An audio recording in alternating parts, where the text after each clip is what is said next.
This video will guide you to the Katy Tollway entrance located just past exit 757 for Gessner Road on I-10 West. Let's get started.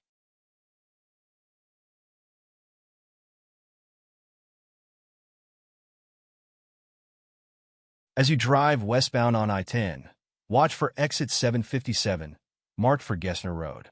Stay in the main lanes and pay attention to the overhead signs for the Katy Tollway entrance.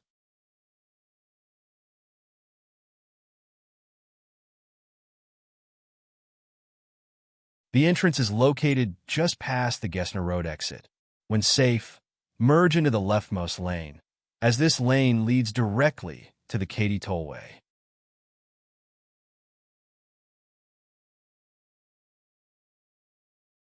Once in the left lane, follow the signs to enter the tollway.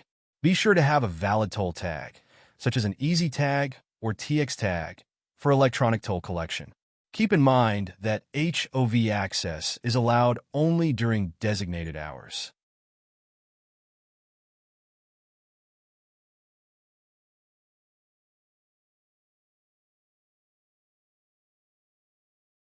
Now that you're on the managed lanes, enjoy a smoother, more efficient commute. Remember, if you're traveling past Highway 6, you must have 2 or more people in your vehicle to use the HOV lanes.